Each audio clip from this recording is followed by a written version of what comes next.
Barnier traîne-t-il des boulets dans son gouvernement? Alors il nous a réservé un truc très droitier, donc on s'attendait à quelques surprises, mais là on a quand même du coup des ministres qui ont été contre la constitutionnalisation de l'IVG, un ministre de la Recherche qui a été un grand fan de la chloroquine, donc on a pas mal de questions à se poser. Et pour y répondre, on accueille notamment Lucie Alexandre, journaliste au service, à la newsletter chez Paul. Salut Lucie. Salut. On a également Sylvain Chazot qui est juste là, je vous pointe du doigt, qui est journaliste également à la newsletter chez Paul. Salut. Et Luc Payon, tu es chef du service Check News. Salut Luc. Salut.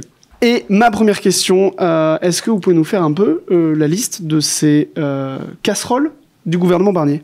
Ils sont 39 ministres, donc déjà il y a à peu près 39 casseroles. Non, si on parle de casseroles à proprement parler, déjà il y a toujours Rachida Dati.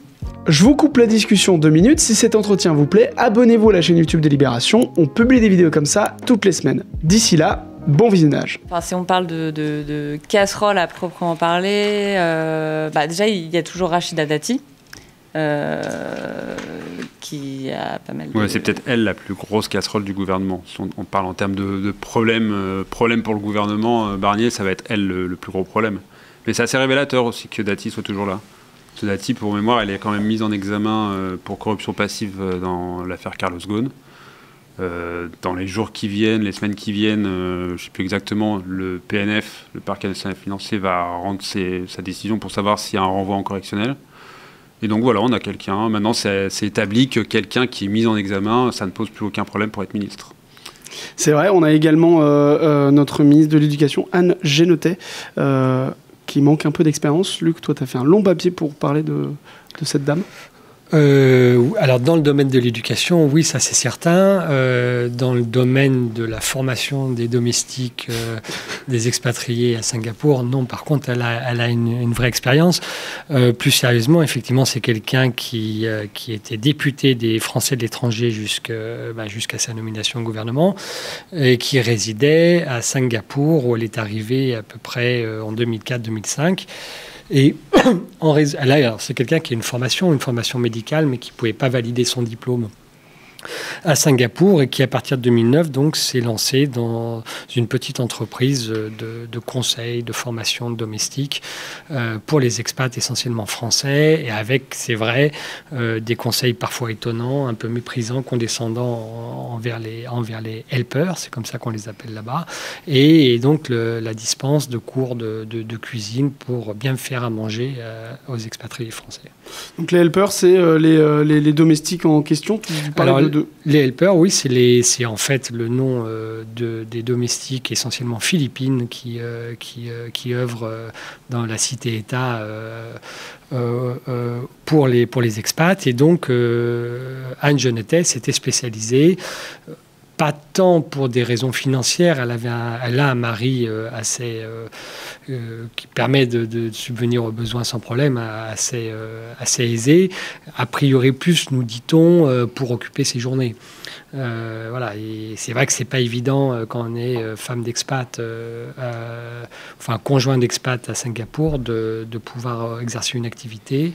Et donc, a priori, elle est présentée comme quelqu'un qui était un peu désœuvré et qui avait donc monté cette petite agence pour les domestiques. Sachant que les helpers à Singapour, c'est une institution, il y a plus de 200 000 helpers. C'est quand on est aisé, donc souvent les expats sont quand même dans la classe supérieure. Et donc les helpers, c'est avoir quelqu'un à domicile comme ça, c'est quelque chose de tout à fait normal, quoi. Donc c'est pas étonnant que quelqu'un qui soit installé là-bas se penche sur ce sujet. Alors c'est un peu particulier d'avoir un profil comme ça à l'éducation, alors que c'est un ministère qui est mis face à plein d'enjeux assez importants. Comment est-ce qu'elle s'est retrouvée là ? Bonne question. On sait mais je ne pense pas que ça suffise en soi, je pense qu'il va falloir continuer à enquêter, qu'elle avait choisi, elle avait changé de suppléant aux dernières législatives pour prendre un suppléant qui s'appelle Provandier, qui était lui-même de Singapour, ce qui était très étonnant. Généralement, quand on est élu des Français de l'étranger et responsable avec une circo aussi large que la sienne, qui couvrait à peu près toute l'Asie, on prend généralement quelqu'un de Chine, c'est là qu'il y a une des plus grosse communauté de Français. Elle, non, elle avait renoncé à son suppléant de Chine pour prendre Provendier à Singapour, et on nous faisait remarquer que Provendier est le frère de la suppléante de Gabriel Attal, qui est par ailleurs devenue, elle, députée quand Attal a été nommé ministre puis Premier ministre. Est-ce que cette tactique de suppléant a suffi à la faire s'installer au gouvernement? Sûrement pas, mais en tout cas, ça signe une proximité avec Attal, qui a un indice peut-être d'un coup de pouce qui aurait pu être donné pour qu'elle accède au gouvernement. Comment est-ce qu'on prend cette nomination au sein de la Macronie, la nomination donc d'une ministre de l'Éducation nationale qui semble manquer d'expérience dans ce domaine? Est-ce que vous avez des infos côté Popol? J'avoue qu'on n'a pas d'infos sur des réactions là-dessus, parce que les réactions là qu'on a, surtout en Macronie, c'est au sujet de ce qui s'est passé hier avec Antoine Armand, donc qu'on vous présente, qui est donc le nouveau ministre de l'économie, et qui hier s'est fait recadrer par le Premier ministre. Donc c'était le premier épisode un peu de cacophonie gouvernementale, et il risque d'y en avoir d'autres, entre la droite et surtout Barnier, qui du coup, dont le nom pour être à Matignon a été validé par Marine Le Pen, c'était la une de Libération, et la Macronie, qui a l'air d'être dans une forme de déni, c'est-à-dire qui refuse cette idée, ou qui fait mine de ne pas avoir compris en fait que la condition pour que Barnier soit à Matignon, c'était de traiter le RN comme n'importe quel autre parti, parce que c'est la condition qu'a posée Marine Le Pen. Et donc hier, première matinale d'Inter, le nouveau ministre de l'économie dit qu'il discutera avec tous les partis de l'arc républicain. Il exclut le RN de l'arc républicain. À 11h, Marine Le Pen, devant les caméras, met un coup de pression en disant Barnier devrait rappeler à ses ministres la philosophie de son gouvernement, parce que visiblement, ils n'ont pas compris. Et 1h30 plus tard, le ministre de l'économie publie un communiqué dans lequel il dit qu'il va effectivement recevoir le RN, tout ça. Et Le Figaro nous apprend qu'entre-temps, Barnier a appelé personnellement Marine Le Pen pour la rassurer sur ses intentions et de parler au RN, quoi. Donc ça, les macronistes qui n'étaient pas très contents de la composition du gouvernement Barnier, notamment de tous les fillonistes et tout ça, du côté un peu manif pour tous, on en reparlera d'un certain nombre de ministres opposés à la constitutionnalisation de l'IVG, opposés au mariage pour tous. Ils n'étaient pas contents de ça, mais disons qu'on les entendait pas trop. Ils n'étaient pas non plus dans une rébellion tout de suite. Et là, quand même, ça a quand même pas mal tangué dans le groupe à cause de ce recadrage de Barnier et de ce coup de fil à Marine Le Pen. Il y a eu quoi comme réaction, en gros, au sein du groupe ? Alors, il y a eu plusieurs réactions. Il y a l'aile gauche qui, de toutes les façons, en fait, certains veulent carrément faire un groupe à part pour être dans une opposition constructive, mais quand même une opposition, donc pour marquer le fait qu'ils ne valident pas ce gouvernement soutenu par l'extrême droite. Donc ça, c'est l'aile gauche. Bon, l'aile droite, globalement, ils réagissent pas trop, mais même dans l'aile droite, on a eu des députés qui ont dit, parce que Armand, il n'est pas de l'aile gauche, hein, il est plutôt aile droite de la Macronie, et donc des députés, y compris de l'aile droite, qui ont dit non, mais là, il a humilié notre ministre, en fait, Barnier, et en plus, Armand est apprécié dans le groupe macroniste et tout ça, donc c'est pas une façon de le traiter, de publiquement l'humilier au profit de Marine Le Pen et tout ça, quoi. Après, il reste quand même une question, c'est ce qui nous a un peu étonnés. Nous, on n'a pas trop anticipé que le truc allait prendre de l'ampleur comme ça, parce que nous, à Libération, notamment avec cette une, c'était évident pour nous que le gouvernement Barnier dépend du RN, et que donc, si un ministre disait ça, ça pouvait poser problème. Mais visiblement, les macronistes l'ont un peu découvert hier à leurs dépens. Voilà. C'est pas le seul, Antoine Armand, à s'être un peu monté contre le RN, comme quoi il sort de l'arc républicain. Il y a aussi Pannier-Runacher. Ouais, c'était assez marrant ce matin de l'écouter, elle était sur TF1. Bruce Toussaint a essayé de la titiller, de lui faire dire juste que... Pannier-Runacher, c'est donc ministre de... Transition écologique. Ouais. Et donc, oui, elle était sur TF1 ce matin. Donc Bruce Toussaint a essayé de lui faire dire, lui demander est-ce que le RN est dans l'arc républicain, et elle a tortillé pendant plusieurs minutes pour faire comprendre qu'elle ne les place pas dans l'arc républicain, mais elle veut pas le dire parce que parce qu'elle va se faire recadrer. Voilà, un recadrage par jour, ça suffit. Mais c'est assez révélateur, c'est ce que dit Lucie. Et puis c'est plus que le recadrage de Barnier, ce qui était marquant hier, c'était le coup de fil du Premier ministre à Marine Le Pen. On a l'impression que c'est la première ministre bis, que tout doit être validé par elle. Ce qui est évident quand on regarde les chiffres. Mais de la composition de l'Assemblée. Voilà. Ouais. Oui, c'est surprenant de voir que les macronistes ont l'air de le découvrir, comme tu disais. Ça surprend toujours quand on voit ça dans les faits, quoi. Et dans ces nominations, il y a quelques inconnus dans le gouvernement. Notamment, il y en avait un, c'était Patrick Hetzel, donc ministre de l'Enseignement supérieur et de la Recherche. Et donc, comme on le disait au début, qui, au moment du Covid, était assez fan de la chloroquine. Alors, il s'est effectivement prononcé assez rapidement et de façon assez malheureuse dès avril 2020 en faveur de l'hydroxychloroquine, en écrivant un peu partout à droite à gauche qu'il fallait utiliser ce protocole, contre toute évidence en termes d'efficacité. Mais il relayait aussi un certain nombre de fakes ou de théories un peu complotistes, notamment sur le fait que les soignants, à défaut de trouver des thérapies efficaces, avaient recours au Rivotril pour en gros euthanasier les plus atteints, ce qui était évidemment complètement faux. Il a eu un positionnement assez anti-vaccin, avec aussi toujours des arguments ramassés entre guillemets sur Internet, comme quoi le vaccin n'avait pas été assez testé, qu'il n'était pas arrivé au bout de la phase 3. Enfin bon.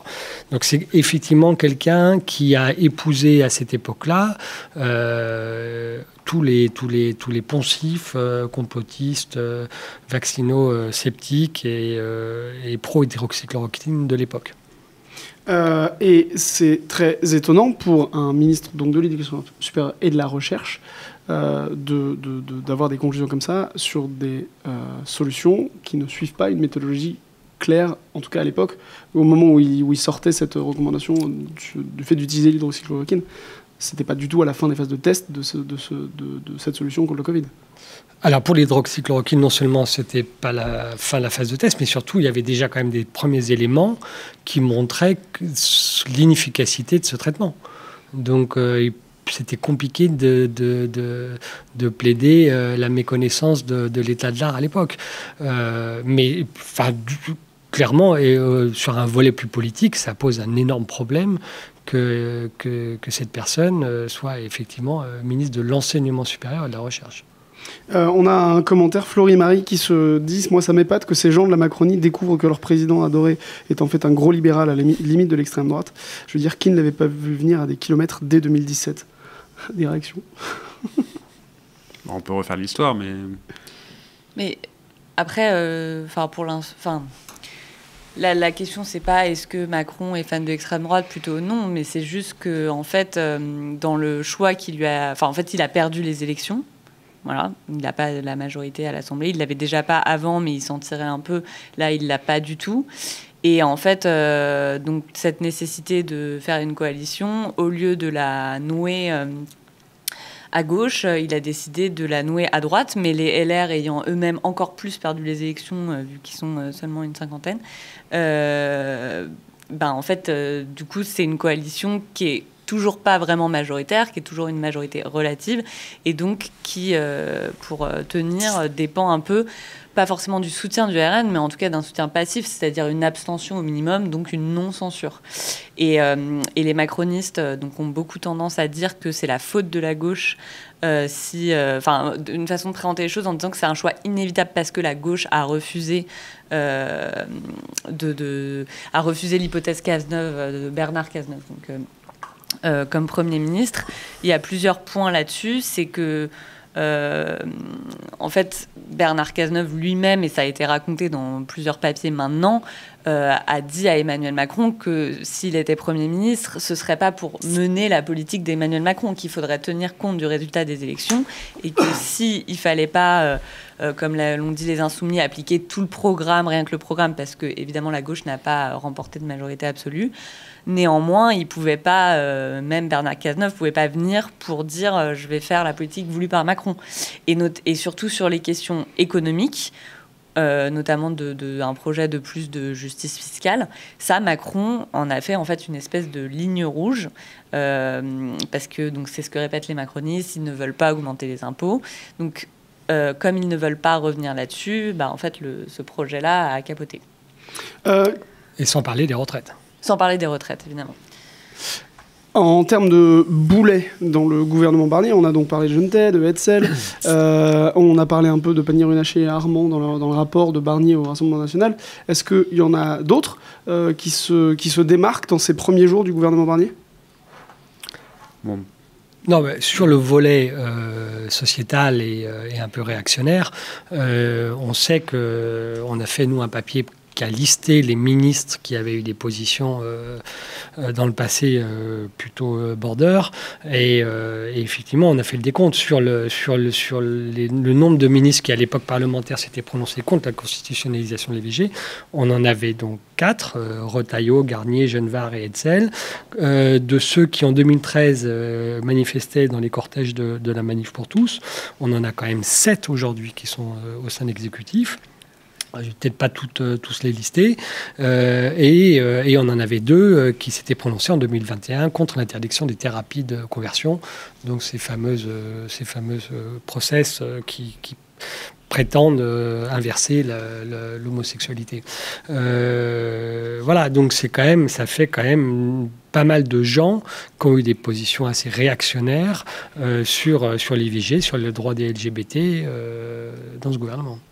Et ça fait réagir au sein de la Macronie. Il y a même Gabriel Attal lui-même qui a remis, au moment de la passation de pouvoir, j'ai entendu qu'il voulait mettre en avant le fait de ne pas apporter atteinte à ces avancées sociétales.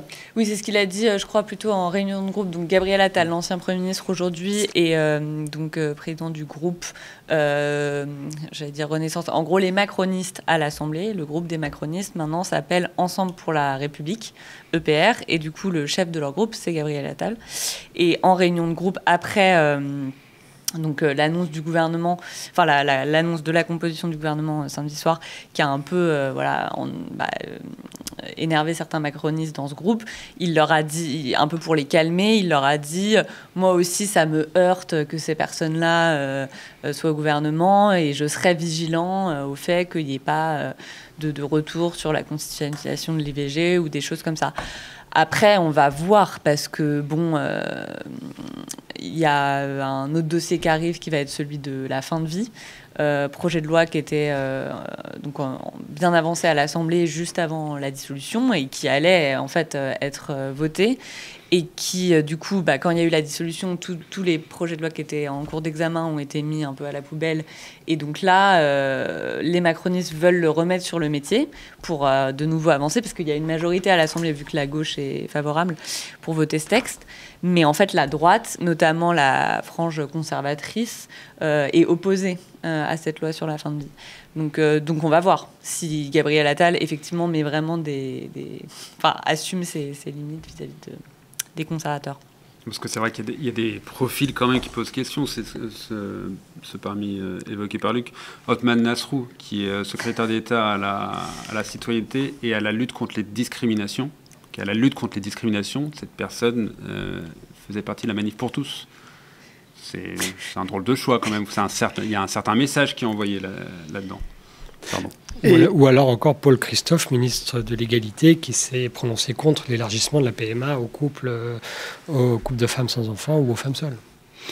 Parmi justement la liste de ces boulets, si on avance dans la liste, tu me parlais tout à l'heure aussi, Sylvain, d'Alexandre Portier. Ouais, Alexandre Portier, qui était jusqu'ici député du Rhône, proche de Wauquiez, qui est désormais ministre de l'enseignement supérieur, si je ne dis pas de bêtises, de la réussite scolaire. Voilà, c'est ça. Et donc, qui, au moment de la passation de pouvoir avec Nicole Belloubet, s'est présenté comme un pur produit de l'école républicaine, sachant que c'est une personne qui a fait au moins son lycée dans le cateau privé, Hippocagne au lycée Saint-Marc de Lyon. Pour ceux qui connaissent Lyon, le lycée Saint-Marc, c'est un lycée très, très catholique, jésuite, situé dans le quartier d'Ainay. Et le quartier d'Ainay, c'est un quartier très bourgeois, très vieille France, très vieux Lyon, où la religion catho est très, très implantée. Voilà, et après, il a fait l'Université Cato aussi de Paris. Donc voilà, c'est quelqu'un aussi qui est très engagé pour la défense du privé, qui a publié une tribune dans l'Opinion en 2022 où il expliquait que si l'enseignement baisse, c'était pas forcément la faute des élèves, mais la faute des enseignants qui sont de plus en plus mauvais. Voilà, et donc c'est cette personne qu'on a mis à la réussite scolaire. Là encore, il y a un message qui est envoyé. Et sa ministre de tutelle, si je ne dis pas de bêtises, donc en termes de hiérarchie, qui est donc Anne Genetet, elle, en termes d'expérience scolaire concernant ses enfants, c'était le lycée français de Singapour, qui n'est pas complètement représentatif de l'enseignement public, avec des inscriptions qui variaient entre 17 000 € pour la primaire et jusqu'à 22 000 € l'année pour le lycée. Et justement, sur Anne Genetet, donc ministre de l'Éducation nationale, il y a eu des réactions politiques par rapport à sa nomination, côté syndicat par exemple. Est-ce que des gens ont réagi ? Il y a une sidération côté syndical. Il y a une forme de sidération aussi dans certaines personnes qu'on a pu contacter à Singapour eu égard à son parcours. Mais côté syndical, oui, c'est clairement... les syndicats sont assez abasourdis de son inexpérience dans le domaine. Je mettrais quand même un bémol à ça, c'est que ça... Je ne parle pas de Belloubet, mais avant Oudéa Castéra n'avait pas une énorme expérience non plus dans ce secteur, mais Attal lui-même non plus. Attal n'a d'ailleurs pas eu d'expérience dans beaucoup de domaines. Il a passé 10 ans à être conseiller dans les ministères. Il n'a absolument aucune expérience professionnelle autre que dans la popole, entre guillemets, Gabriel Attal. Est-ce que dans l'entourage de Anne Genetet, il y avait aussi eu des réactions ? Je crois que dans ton papier, tu mettais des citations de son entourage qui réagissaient au fait qu'elle était nommée à ce poste-là. Alors non, dans son entourage lui-même, non. Encore une fois, c'est plus dans la communauté singapourienne d'expatriés qui a un petit milieu où les gens, pour aller vite et sans être trop méprisants, considéraient que c'était un peu Desperate Housewives qui rentraient au ministère de l'Éducation. Il y a un commentaire de Florie Marie qui explique que selon elle c'est terrible parce que les gens qui ont commencé la politique chez En Marche au départ et qui voulaient défendre et porter le projet d'origine, qui était plutôt centriste, voire sur certains points de gauche, se sont vite sentis trahis. Est-ce qu'aujourd'hui les gens dans la Macronie se sentent trahis ? Alors il y a un petit point qui peut être intéressant à souligner pour rebondir sur ce qu'elle dit. C'est que donc En Marche ça a été créé en 2015.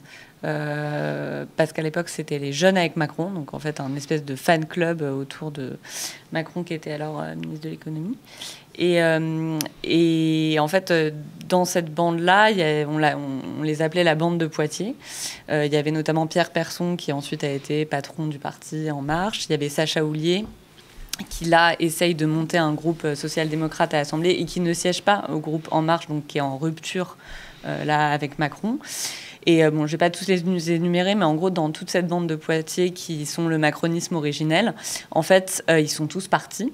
La plupart font même plus vraiment de politique, ou en tout cas, ils sont comme Sacha Houlié, donc maintenant en rupture. Et le seul qui reste, c'est Stéphane Séjourné, qui était donc l'ancien ministre des Affaires étrangères et qui maintenant est parti à Bruxelles. Mais donc, il y a effectivement... c'est vrai quand on récapitule pas, on s'en rend pas compte, mais il y a beaucoup de gens en Macronie, du macronisme originel, qui au fil des années sont partis. Et aujourd'hui, il reste en fait, des gens venus de la droite, beaucoup. En 2022, il y a quand même eu beaucoup de gens chez LR qui sont passés chez Macron. Et puis ensuite, des nouveaux, qu'on ne connaissait pas, mais qui sont pas... Et donc cette idéologie-là et les gens qui l'incarnaient, et c'est vrai qu'elle a beaucoup disparu aussi dans le personnel aujourd'hui qui est en Macronie. Est-ce que ça pourrait carrément aller au niveau où si Michel Barnier tire trop à droite avec son gouvernement, il va se prendre une motion de censure votée également par la Macronie ? Franchement, honnêtement, c'est très peu probable. Enfin, j'attends de voir parce que quand même, ceux qui sont toujours là, alors qu'il y a eu la loi immigration il y a un an, alors que la droitisation du macronisme, ça fait quand même un petit moment. Sacha Houlié, il dit qu'il pourrait le faire et quelques députés autour de lui, comme Stella Dupont, qui est cette semaine dans Libération, donc une députée macroniste, mais qui voudrait avec Sacha Houlié faire ce groupe, elle dit qu'elle pourrait voter la censure. Certains le disent, mais quand on dit certains, c'est 7 peut-être grand max 10 députés macronistes sur 90, enfin 96, je ne sais plus exactement combien ils sont. Donc, c'est vraiment résiduel, quoi. La plupart, ils sont un peu tétanisés, ils critiquent, ils ne sont pas contents, mais ils ne vont rien faire, quoi. Donc, grosso modo, c'est les 7 qui ont soutenu Antoine Armand, là. Voilà, hier. c'est ça. C'est toujours les mêmes, en fait. Et ils ne sont pas beaucoup. Oui, ça fait un peu maigre. Pour reparler un peu de Patrick Hetzel, donc ministre de l'enseignement supérieur et de la recherche, on a noté un peu son rapport avec Raoult et Lec-Loroquine, mais il a aussi déposé en avril une proposition de résolution. Est-ce que tu peux nous en parler un peu, Sylvain ? Ouais, c'était avec Michel Tabarot, donc autre député LR. Il avait déposé une proposition de résolution. Je vais lire l'intitulé parce que c'est génial. C'était pour la création d'une commission d'enquête relative à l'entrisme idéologique et aux dérives islamo-gauchistes dans l'enseignement supérieur. Voilà. Donc, on a dit tout à l'heure qu'il était à la fois ministre de la Recherche, mais aussi de l'enseignement supérieur. Et donc, une de ses œuvres, c'était en avril, ça, c'était il y a pas longtemps, c'était donc de lutter contre les dérives islamo-gauchistes de l'enseignement supérieur, ce qui est, on sait, une priorité. Une de ses prédécesseuses, Vidal, s'était aussi penchée sur ce problème. On avait cru qu'elle l'avait résolu, mais finalement non. Toujours ces dérives islamo-gauchistes dans l'enseignement supérieur en France. Ça donne le ton. Écoutez, comprendre sur Twitch, je vous demande, pour être plus clair, pourquoi ces nominations à ces 2 ministères très importants, donc j'imagine recherche, enseignement supérieur et éducation. Qu'est-ce qu'on sait de ça ? Potentiellement rien. Pourquoi ces nominations ? Il fallait satisfaire certaines franges, j'imagine. Il y a de ça, en tout cas avec Hetzel. Voilà. Je notais, si j'ai évoqué une piste de proximité avec Attal, peut-être qu'il l'a poussé là, parce qu'effectivement le profil correspond quand même pas du tout au ministère.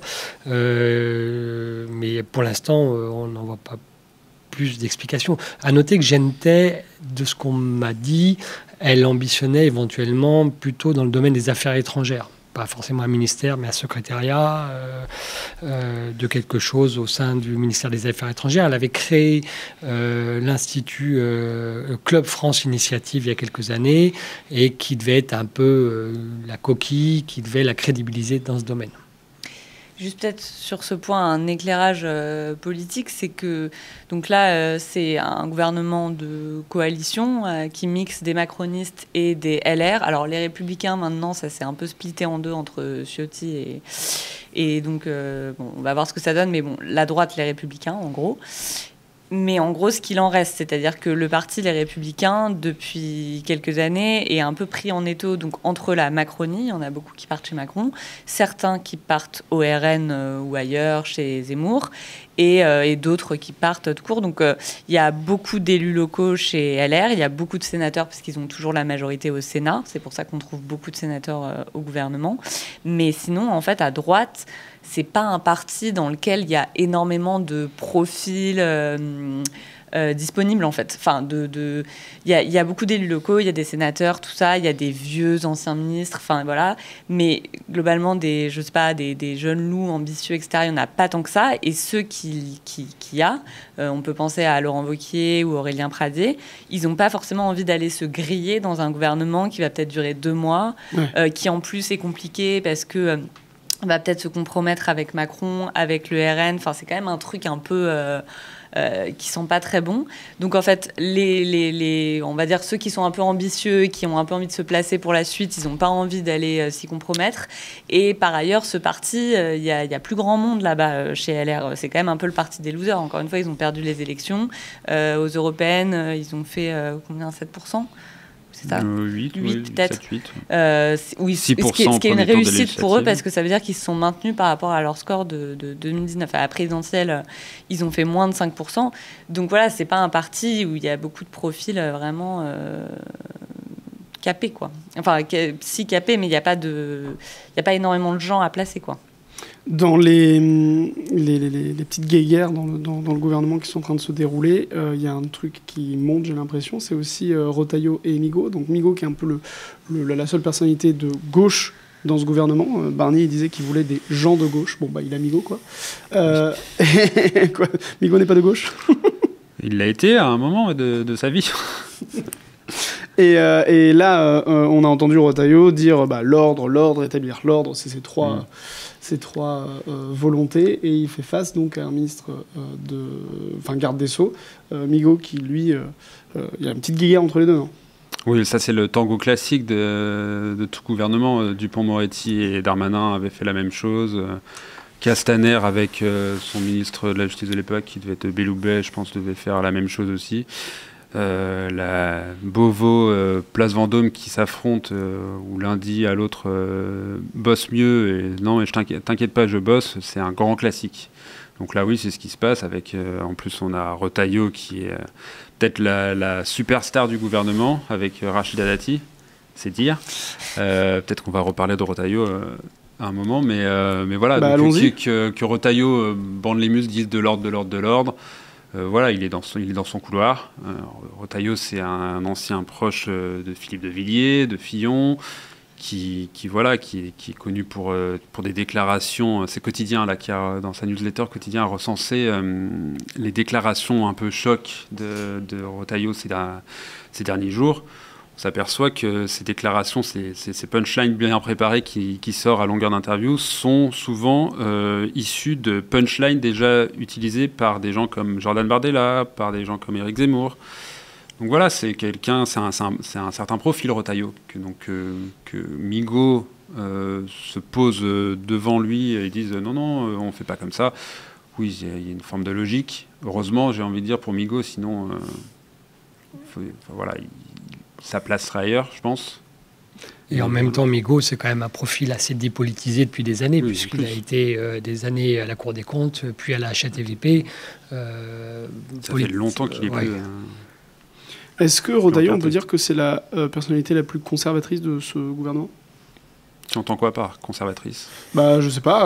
Comme tu le disais, il y a beaucoup de choses qui sont sorties sur lui, et notamment, moi, j'ai vu énormément d'interviews, de punchlines qu'il a sorties sur le colonialisme, par exemple. Ça, j'ai pas vu d'autres personnalités sortir des choses comme ça. Retailleau, c'est quelqu'un qui, l'an dernier, pendant les émeutes, a quand même expliqué que les émeutiers, donc pour la plupart étaient issus de la deuxième, troisième génération d'immigration et qui retournaient à leur racine ethnique. Régression ethnique, pardon. C'est quelqu'un qui arrive à dire ça en interview, sans que ça émeuve moins du monde ou alors un peu à la marge, et qui est nommé ministre de l'Intérieur. Voilà, c'est pas une personnalité conservatrice qui dit ça. C'est au-delà. Quand on parle de ça, il sous-entend quoi là ? Régression ethnique. Donc non, Retailleau, c'est quelqu'un qui a toujours été, qui depuis des années, en tout cas depuis qu'il est en première ligne politique, tient ce genre de propos. Donc voilà, lui aussi, il occupe une place. Quand Libé a fait sa une sur Barnier en disant approuvé par Marine Le Pen, la nomination de Retailleau à Beauvau, c'est un gage envers Le Pen, envers le RN. Ta question c'était est-ce que c'est le plus conservateur ? C'est pas le plus conservateur, c'est le chef de file de ce courant-là, qui à LR est quand même assez majoritaire. Il faut vraiment rappeler aux gens que en fait les LR qui étaient moins conservateurs d'un point de vue sociétal, etc. Ils sont partis chez Macron pour beaucoup. Donc en fait chez LR il reste surtout les conservateurs, même s'il y a encore Xavier Bertrand qui est à certains moments plus trop à LR, pareil pour Pécresse. On ne sait pas trop, mais en gros, ceux qui sont vraiment restés dans le parti, Retailleau, Wauquiez, tout ça, c'est vraiment des conservateurs. Et Retailleau, il était candidat donc, à la présidence du parti contre Éric Ciotti il y a 2 ans. Et il incarne une ligne qui est en fait... ce qui est assez rigolo, c'est que donc, Éric Ciotti est parti au RN et on a beaucoup présenté Éric Ciotti comme étant celui qui est un peu plus facho que les fachos. Retailleau, c'est un autre style parce qu'il est au Sénat, donc c'est parfois moins fracassant, quoique sur la régression ethnique, mais c'est moins fracassant, c'est plus policé. Aussi, il est plus Macron-compatible parce que sur l'économie, il est plus libéral. Qu'un Wauquiez, par exemple, qui peut être tenté par des trucs, souveraineté économique et tout. Retailleau, il est très libéral économiquement, mais très conservateur. Et en fait, comme il a participé au Congrès, c'était un peu le chef de file, quoi. Donc en fait, quand on disait qu'il y avait plein de profils Manif pour tous, c'est juste que lui, c'est un peu le chef de file de cette bande-là, qui du coup a été placé au gouvernement, quoi. C'est celui qu'on voit en interview le matin aussi. C'est l'incarnation de cette droite conservatrice qui est aujourd'hui en cohabitation avec Macron. Coexistence exigeante. On a une question de écouter, comprendre qui se demande comment est-ce qu'ils vont fonctionner ensemble. Donc tous ces ministres qui sont un peu qui commencent déjà un peu à se tirer la bourre entre Armand, entre Pannier-Runacher, etc. Comment est-ce qu'ils vont réussir à fonctionner ensemble au sein de ce gouvernement? On a une ministre de la coordination gouvernementale, donc ça devrait aller. C'est, j'ai noté, Marie-Claire Carrère-G. C'est quoi ce truc-là? C'est un ministère qui a été créé donc de la coordination gouvernementale. On a demandé à Matignon, c'est quoi, pourquoi, comment. Non, il n'y a pas de sujet. C'est des gens c'est un portefeuille qui est censé faire en sorte que ces gens-là qui viennent d'horizons différents et qui apparemment pensent pas forcément la même chose sur plein de trucs arrivent à travailler ensemble. Logiquement, ça c'est le travail du Premier ministre. Mais donc là, non, c'est tellement le bazar, a priori, qu'il faut quelqu'un pour faire ça. Est-ce que ce gouvernement a de l'avenir? C'est quoi la suite politique, les suites politiques à venir à l'Assemblée nationale, avec des motions de censure? Est-ce que ça va tenir? On dit que c'est un gouvernement en sursis depuis que Barnier a présenté, Alexis Kohler a présenté le gouvernement, le RN et en toupie à dire ce gouvernement n'a aucun avenir, ce gouvernement n'a aucun avenir. Mais il y a quand même une voix, c'était lundi dans Le Monde, d'un député RN, dont j'ai oublié le nom, qui explique quand même que ce gouvernement va servir à porter l'idéologie du RN. Donc si on fait de la politique fiction, moi je ne crois pas à la censure du RN. Je pense qu'ils ont tout à gagner à laisser ce gouvernement porter leurs idées pendant un temps. Aller très à droite, valider leurs pensées et en tout cas inscrire leur idée à l'agenda. Après, c'est mon petit doigt qui me dit ça, quoi. Pour situer un peu là ce qui va se passer dans les prochaines semaines, l'Assemblée commence officiellement la semaine prochaine. Et très rapidement, on va rentrer donc, dans l'examen du budget, donc, qui a lieu tous les ans à l'automne. Et qui est un moment du coup, très important. Et c'est vrai que la situation politique est complètement imprévisible. On ne sait jamais ce qui va se passer en ce moment, parce que là, depuis un an, c'est un peu le bordel tout le temps. Donc, on ne peut pas trop s'avancer à prédire les choses. Mais globalement, ce à quoi on peut s'attendre, c'est qu'il n'y ait pas de censure pendant le budget. Parce que, et c'est justement pour ça que Barnier est très attentif à ne pas froisser Marine Le Pen. En fait, le RN va essayer de remporter donc, des victoires symboliques, comme ce que dit Sylvain, c'est-à-dire pouvoir imprimer sa marque dans le budget ou sur d'autres choses, mais en gros, un peu tordre le bras à l'exécutif pour obtenir des victoires symboliques, pour ensuite s'abstenir sur le budget au nom un peu de la responsabilité, parce qu'il faut bien voter un budget pour la France et que le pays ne soit pas bloqué, etc. Donc ça va être une séquence à l'Assemblée qui va être très houleuse et tout ça, mais a priori le RN n'a pas, ils vont faire des coups de billard à 8 bandes, ils vont faire plein de trucs, donc on sait pas trop ce qu'ils vont faire. Mais on peut s'attendre à ce qu'ils ne censurent pas le gouvernement et qu'en tout cas, donc, le budget et le projet de loi de finances de la sécurité sociale, ça passe, y compris par 49.3, mais donc sans que le RN vote nécessairement une censure à ce moment-là. Et là où ça commence à être vraiment l'inconnu total, c'est plutôt du coup à partir de janvier, parce que du coup, une fois que le budget sera passé, ce sera plus les textes dits sociétaux, immigration, fin de vie. Enfin, on ne sait pas ce qu'il y aura à l'agenda pour l'instant, mais voilà. Et là, par contre, ça risque d'être vraiment le bordel, parce qu'il n'y aura plus un peu cette responsabilité de la droite, des macronistes, et ce jeu du RN pour s'institutionnaliser. Parce que eux, en fait, leur position qui va consister à dire on permet à la France d'avoir un budget, et contrairement à la gauche, on n'est pas dans l'opposition, ça leur permet de dire voilà, on est un parti de gouvernement, on devient un peu sérieux. Donc à partir de janvier, là, personne ne sait combien de temps ça va tenir. Il y a un truc intéressant là, souligné par Stark29 sur la position du MoDem. On n'a pas trop parlé, et c'est vrai que le MoDem a fait un peu... on a l'impression que l'aile gauche, avec des gros guillemets de la Macronie, est aujourd'hui un peu incarnée par le MoDem, un peu. Ils ont un peu haussé le ton au moment juste avant la nomination du gouvernement, en disant on demanderait garantie avant d'y participer. Ils y participent. Mais voilà, on a vu là par exemple avec la séquence Antoine Armand que ça avait pas forcément plu à certains députés. Alors c'est pareil, c'est toujours les mêmes. C'est notamment le député Balanan qui s'interroge.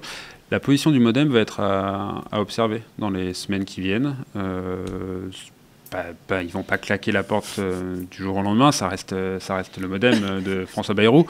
Mais voilà, ça peut être un organisme qui clairement crée de la nuisance. Et je pense que toutes les sources de nuisance aujourd'hui doivent être observées. Avant de boucler notre discussion, est-ce que parmi toutes les personnalités qu'on voulait évoquer, les boulets que se traîne Barnier, il y en a qu'on a oublié? Vous avez fait toute une liste. Est-ce qu'il y a d'autres casseroles à relever? Il y a un truc très drôle, c'est pas forcément une casserole, mais on s'est aperçu hier à Laurent Saint-Martin, qui est ministre du budget. C'est le neveu du sénateur PS Claude Raynal, qui est le président de la commission des finances du Sénat. Donc voilà, on sait de quoi ils vont parler lors de leur repas du dimanche. On ne va pas interdire à l'un ou à l'autre d'exercer, mais ça pose quand même certaines questions sur la proximité, voilà. Après, qu'est-ce qu'on a relevé d'autre? Il y avait une règle un peu qui n'était pas écrite, enfin pas légale, mais que quand on est ministre, on n'a pas de fonction locale.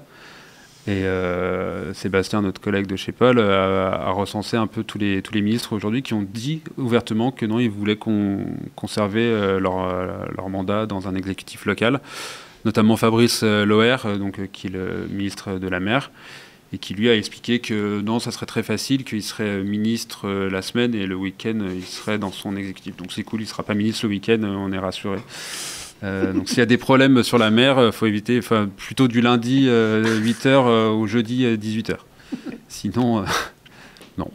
Il faudra laisser un message. Mais voilà, il y en a 4 là, qui ont dit ça très ouvertement, alors qu'avant, non, c'était plus. Il y avait eu Le Cornu qui avait eu un droit, et Rachida Dati, parce qu'elle est maire du 7e. Il ne faut pas froisser Rachida Dati, mais voilà. C'est une règle qui est en train de disparaître du coup. Merci beaucoup à tous pour vos analyses.